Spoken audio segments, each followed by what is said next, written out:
First of all, I always thought that breast cancer was a white woman's disease. I didn't know that black women got breast cancer, and that was mainly because all the promotions featured white women. So I just thought, oh, black women don't get this.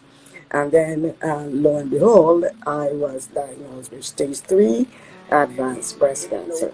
I thought after that I finished with the IV and the chemo that I was going to go home. I didn't know I had to take additional over-the-counter, not over-the-counter, but prescription drugs. And I went, and it was quite expensive. And I thought to myself, okay, what do poor people do?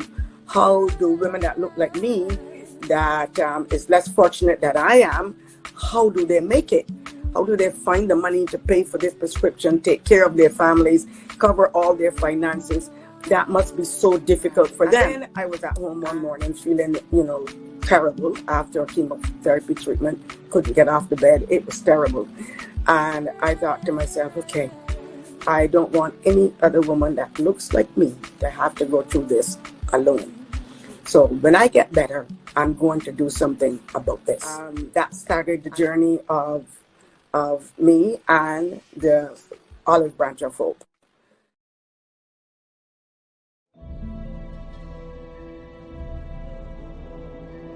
The Olive Branch of Hope's office is situated on Indigenous land. This is the traditional territory of the Haudenosaunee Confederacy, the Wendat, and the Mississaugas of the Credit First Nation. The Olive Branch of Hope gratefully acknowledges these Indigenous nations for their guardianship of this land. The Olive Branch of Hope also recognizes stolen people from across the world who have inhabited this land by force. Slavery prior to and including the transatlantic slave trade continuing through modern-day human trafficking have brought Indigenous people from across the globe to care for this land. We acknowledge the truth of our Canadian history and commit ourselves to reconciliation, knowledge, and careful intention. I invite you to take a moment of silence. Feel free to use this moment for prayer, memory of a loved one, or to set an intention for your engagement on this space.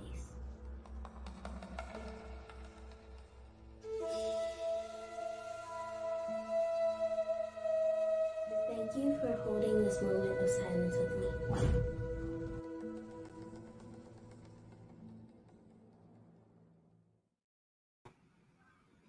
Thank you for holding this moment of silence with us. Thank you for spending these days with us, all of this time that you've been here, encouraging us as visionary women as we open up and tell our stories.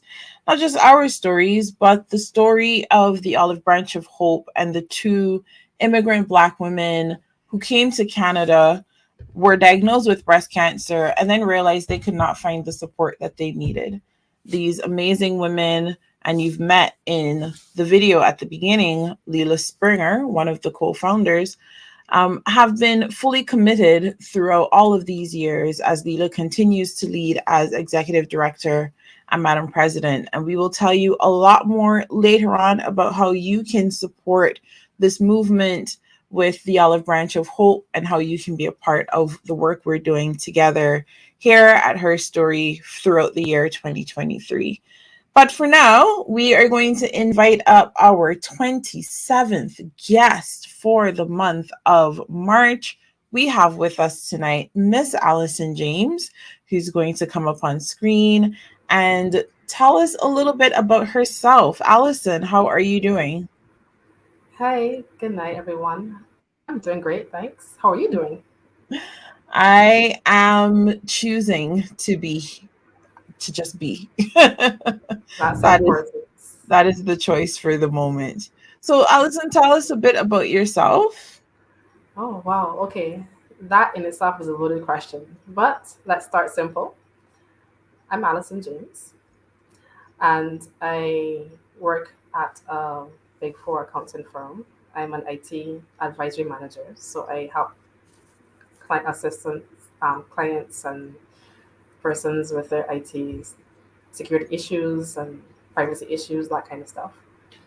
Um, but I'm also a massage therapist trained, which I enjoy as well. I'm a mother. I'm a friend. I'm a karateka actually as well. I do martial arts, and I have a passion for youth, young people empowerment. Um, yeah, I'm a free spirit at heart, really. So that's a bit about me. Now, did you say karateka? I did say karateka. Okay, I was sure, and I was glad you said that you do martial arts because I thought that's what it meant, but I didn't want to guess incorrectly. So thank you for No sparing problem. me the embarrassment. Um, so, Allison, tell us about these very wide, varied interests and expressions of yours. So, massage therapy, working with hands, working directly with clients, touching their physical bodies. And then IT, far removed from the client, solving their problems. And my assumption would be that, like, the traditional IT person does not want to touch people. How do you, how did you come to these kind of different expressions of yourself? So, at the core of it, when I break it down, it comes, I like to help people. I love to learn. So, from the IT side of things, I mean, you go through the traditional schooling, so you develop those skills, and I like solving problems. So, in itself, that helps me with that aspect of my makeup, liking to solve issues and figure out what's going on. Um, Massage therapy came up quite unexpectedly, actually. But again, it still lends to helping people. And the body is so interesting. And the way that things affect people are so, I can't explain it. But everything is connected. And we are all connected as people. And it's just interesting to see how, from your environment, can have such an impact on your health and how you manage your stress and how it manifests in the body. And, it's just interesting. But again, it's helping people, as I said. And there is a bit of a puzzle in there as well to trying to figure out what is the cause of this issue or that issue. Mhm. So, yeah. So next time I come home and I sprawl out on the beach and I need the kinks worked out, we're calling Allison. That's how it works. And while you're there, you'll fix whatever device isn't quite working all at the same time, right? Hands and feet and everything working all at once. And if I don't know how to get it done, I can advise you on who best to go to. That's There what I we can do go. for you. Exactly. And Yeah. that's what we like to hear, right? As visionary women, sometimes it's really challenging for us to actually admit the end of our knowledge. But we do see that self awareness and empowerment gives us a chance to be able to say, okay, I know this much. And past that, I know who to get you the rest of what you need, or I know how to find what you need. And so, we can always appreciate as we grow and thrive as visionary women when we reach the point when we can say, I actually don't know, right? And Yeah. pass the baton along. So, well, thank you for sharing that about yourself. You mentioned in the mix that you're a mom. And the magic word that likes to come up when it comes to parentpreneurs, as we like the term, balance, right? This elusive unicorn thing that everybody likes to talk about but nobody has ever seen. How do you invite balance into your many different things that you do as a mother? Hi. Let me say at this point that it is not always a successful battle. And I would introduce here that before when I was asked about this talk, I was gonna say no. Because where I am now, I feel as if I'm in a valley.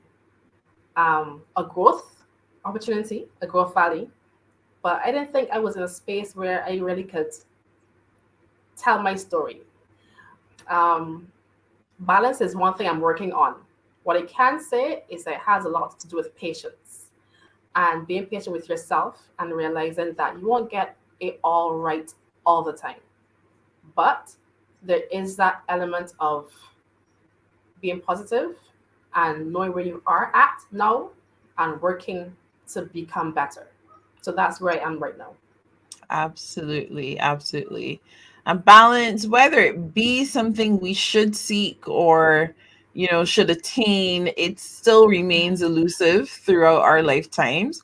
We may experience moments where things seem balanced, whether that balance is static or dynamic. And so we want to give ourselves the permission that Allison has given us to recognize that we won't always get it right. We want to Yeah. give ourselves that chance to recognize that it is more a lesson in patience than achievement, for sure.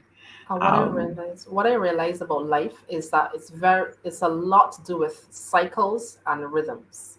Look at the moon, look at the sea. It comes, it goes out, it has a cycle. And that balance, it develops over time. You go through cycles and eventually you get onto your, you know, yeah, onto your own rhythm, right? correct. Rhythm. Yeah. Rhythm is important in life. Now, how much of these higher level concepts would you attribute to your time in karate?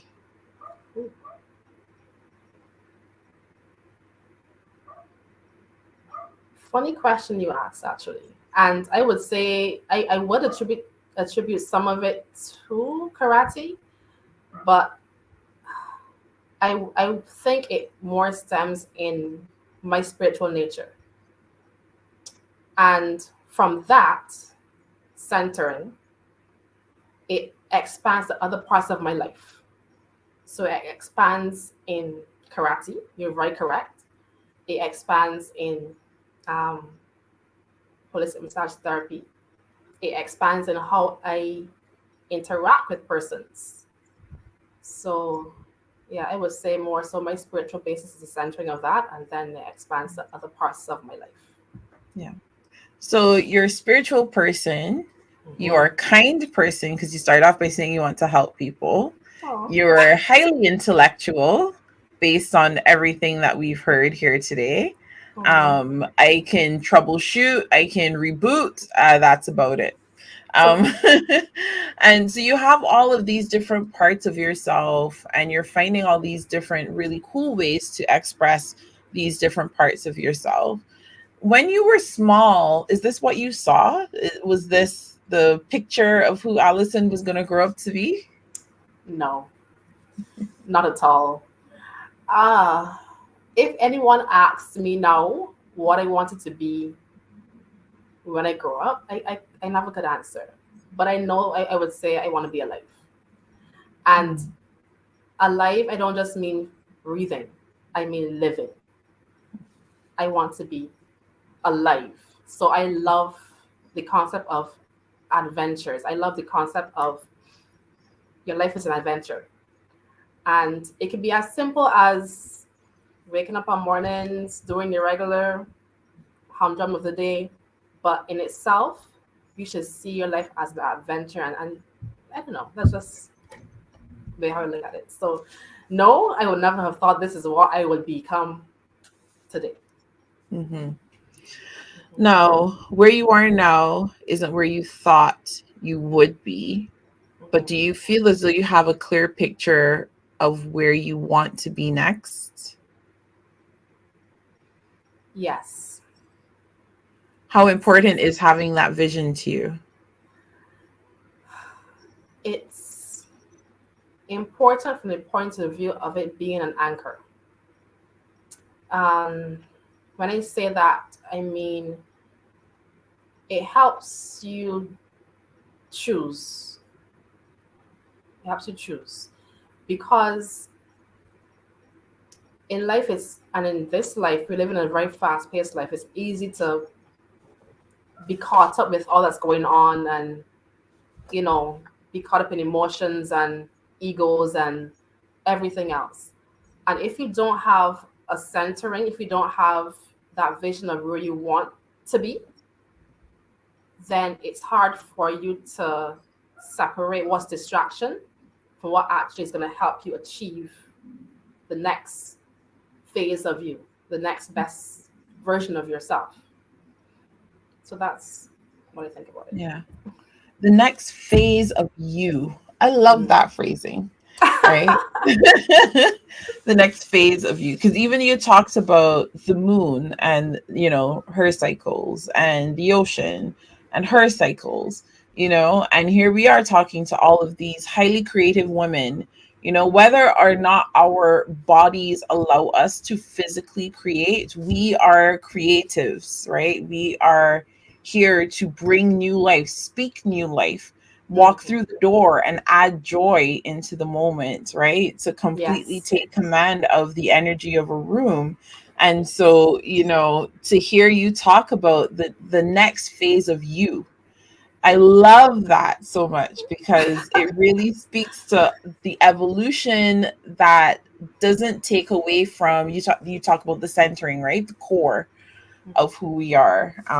Really, really powerful phrasing. It might be a book title. I might give you 10%. We'll talk. We'll talk. But yeah, but in all of these spaces, you're occupying so many spaces and you're taking up leadership in so many of these spaces. Can I ask you what belt you're at in karate? I'm just super curious. Oh, 5th degree black. Holy. So wait, are you like a registered weapon? Like, did you have to register your body somewhere? I did, yes. Oh my God, that's so cool. I did, yes. I've only ever heard of these things, but wow. Now, karate, IT. I come from an IT family, just the dudes. Yeah,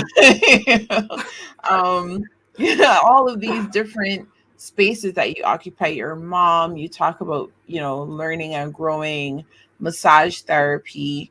I'm wondering where in any of these spaces you may have experienced the diminishing of your voice or feeling silenced.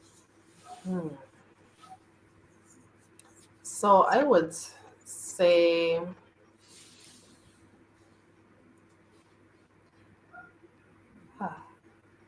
okay. The first one I would say, I could think of at least two occasions or 3 instances. The first one I would say is, but you know, it all comes back down to one. And I would say that it's those times when I was afraid to be myself. I was afraid to let people see who I am. And that happened, one, a relationship.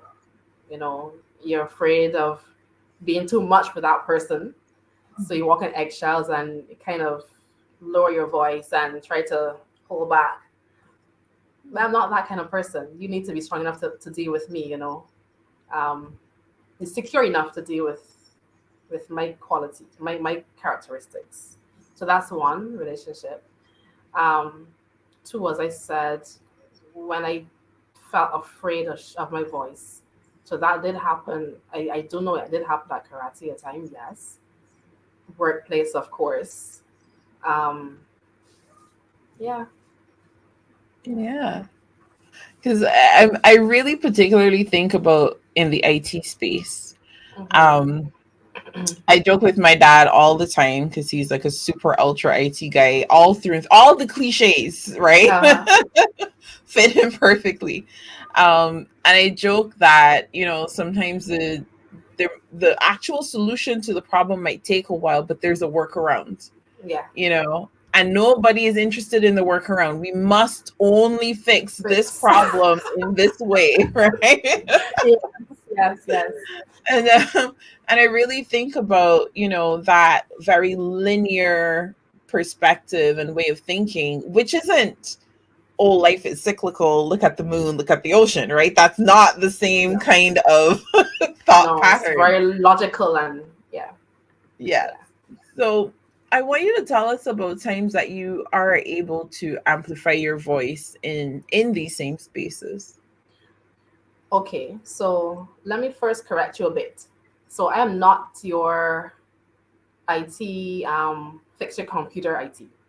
I'm your information security person. So I am the person that will talk to you about cybersecurity, talk to you about data privacy, the how to put it, the use cases of IT side of things, how you use it in your business, how you use it to share information, to make decisions, that kind of stuff. But in terms of, back to your question, I would say that there is still that mindset that if you're a female in IT, you don't know much. And there have been times when I'm in a room and I had to prove my points. I had to prove that what I was saying was sound, because on face they think, oh, just a girl, what does she know? Nothing, you know. And in some cases, I would say that, especially because this is March and International Women's Day and those issues come up, what is helpful, you often hear about sponsors in the workplace and your male sponsors. So I would have had male sponsors who are senior to me that would have helped to amplify my voice a bit, to give me that back in, so that when clients second guess what I'm saying, there's someone else that says, okay, no, she knows what she's talking about.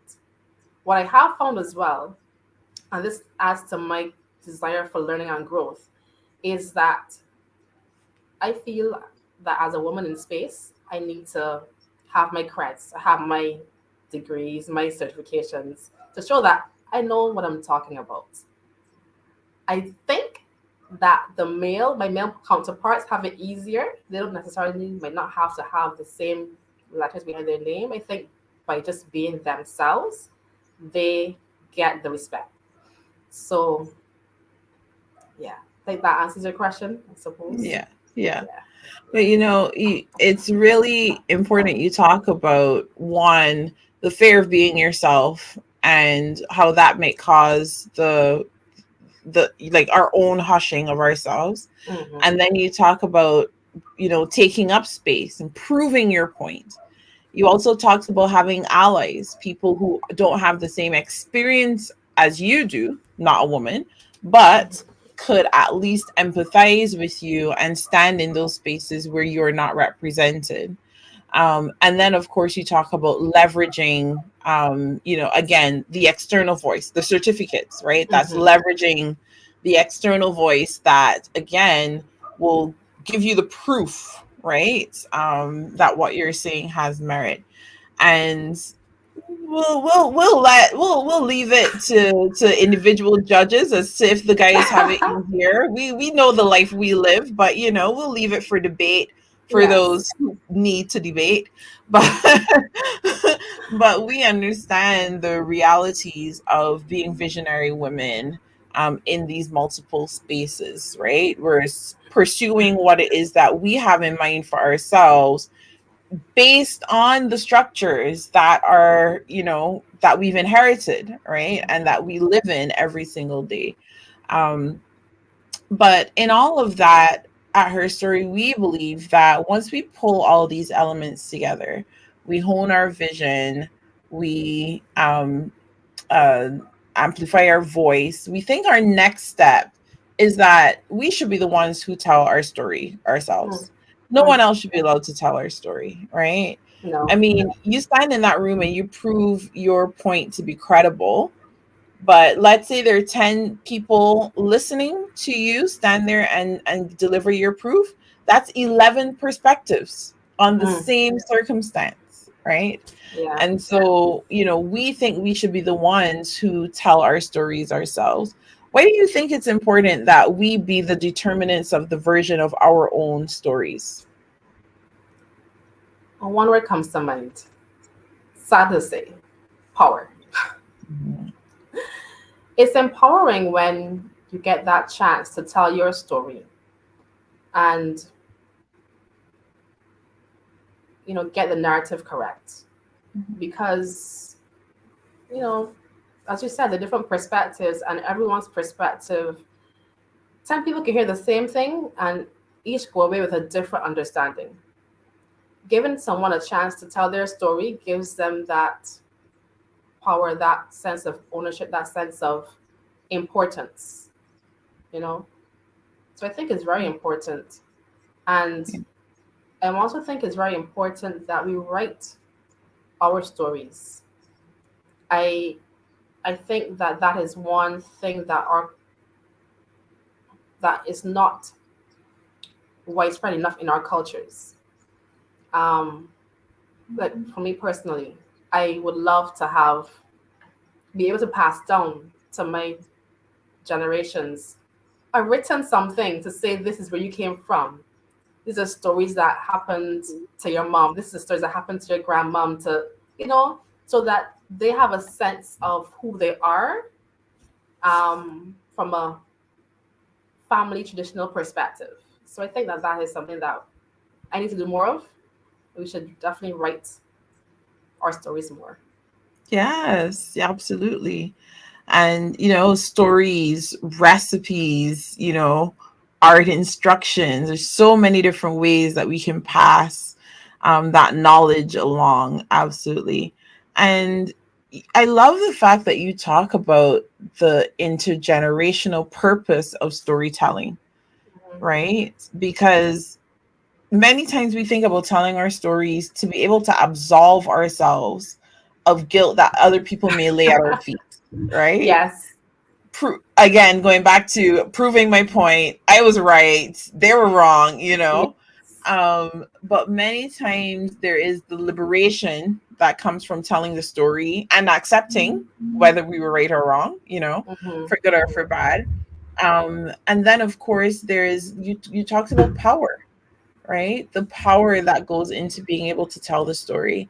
And then you took it a step further and you said we should write it down, Yeah. not just say it, not just speak it, but capture it, give it permanence, right? Breathe its own life into it. Yeah. And that makes me wonder, when you hear a word like victory, a word that you are in these many male dominated spaces, karate and IT,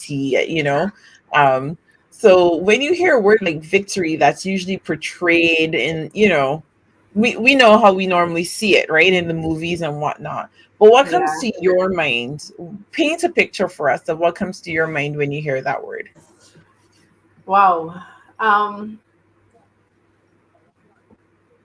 Nothing like the movies. Let me just start off there. So please open your minds. And honestly, the first thing that comes to my mind when I think victory, I think peace. So I'm thinking relaxing on a beach somewhere, no stress, just being in the moment. And I don't know why that came to me first when I think of victory. But then what is victory? Victory is achieving, is it's succeeding.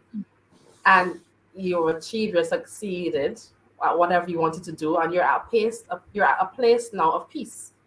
And you can rest, you can relax because you have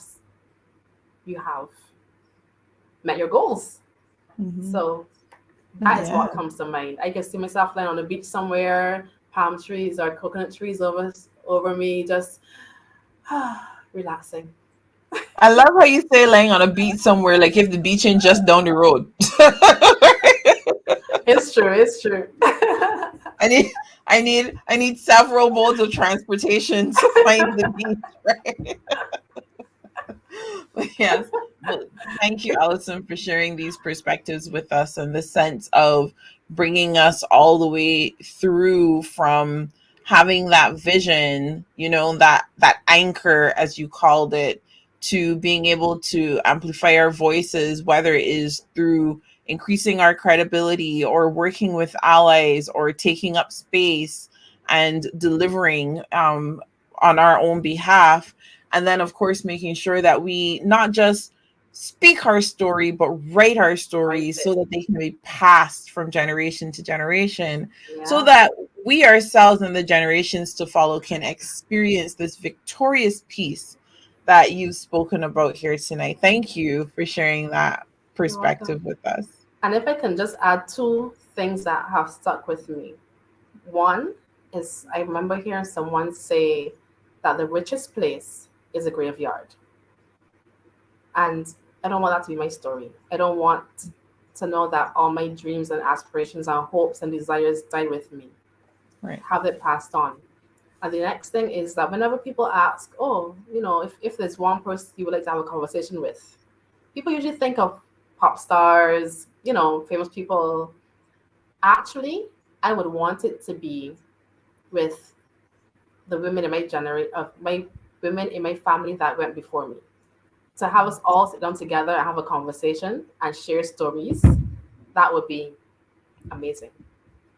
And talk about the things that we were taught to not talk about in public, right? Definitely. Absolutely. And to see how much Absolutely. learning you would learn so much, you would realize so many things that, it would just solve a lot of problems, I think. Absolutely. I Yeah. agree 100%.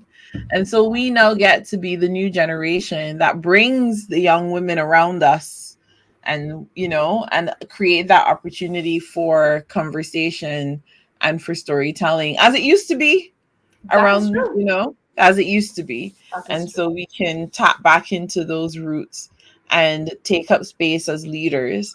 And who can we better follow behind than Leela Springer and our friends over at the Olive Branch of Hope, who have done exactly that.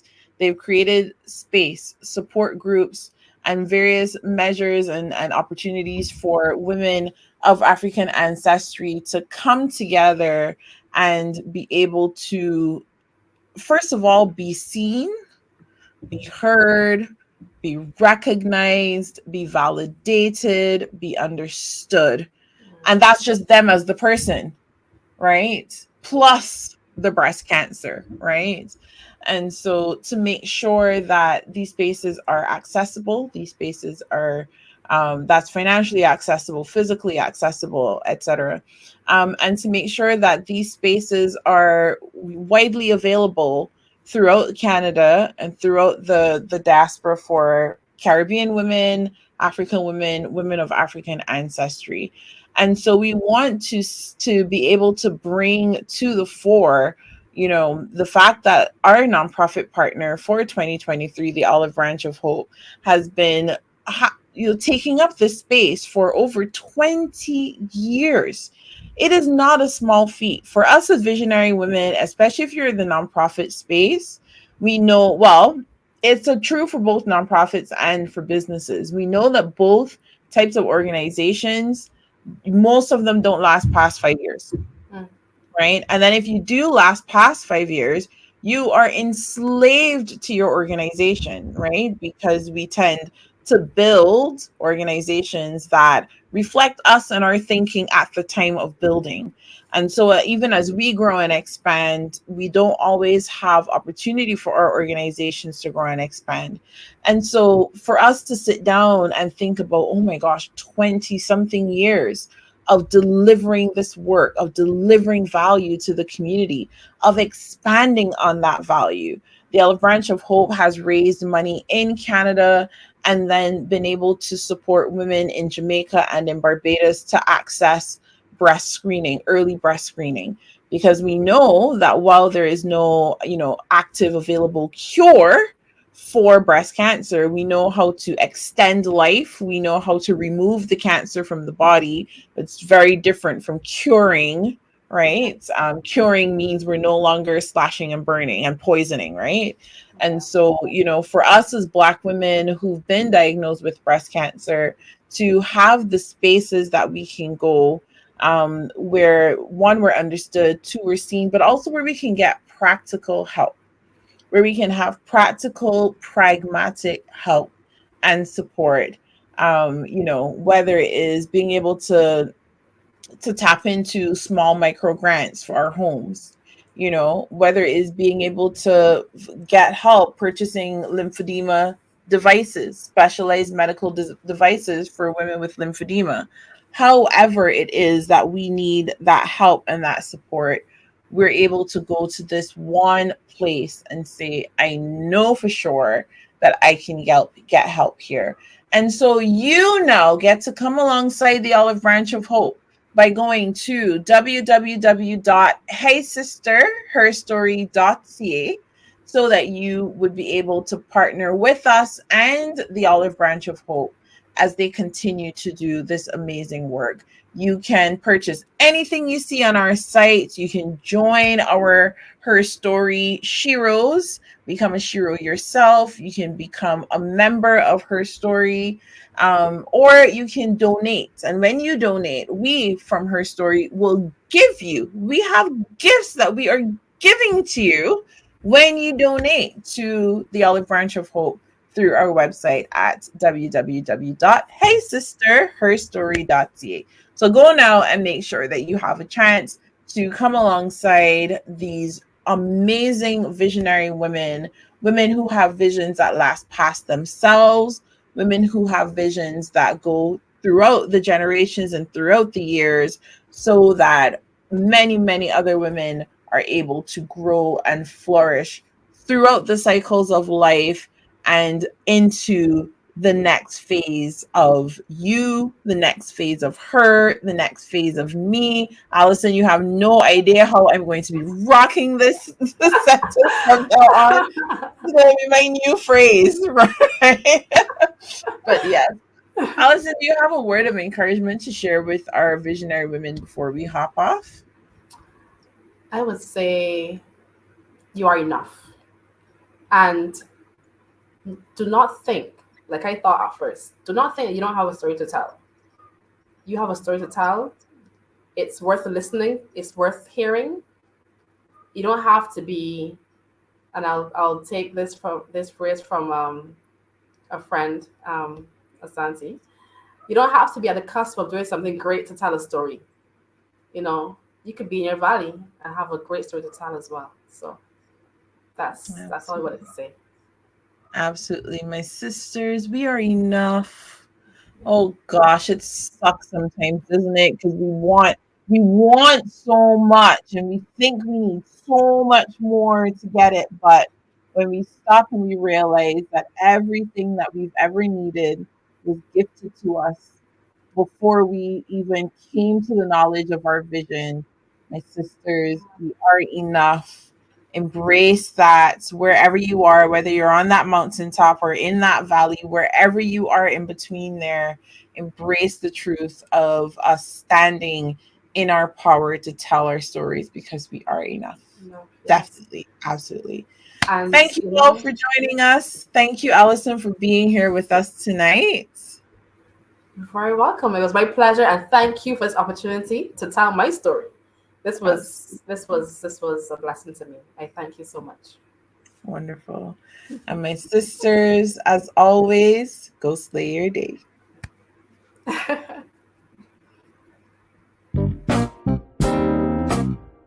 First of all, I always thought that breast cancer was a white woman's disease. I didn't know that Black women got breast cancer, and that was mainly because all the promotions featured white women. So I just thought, oh, Black women don't get this.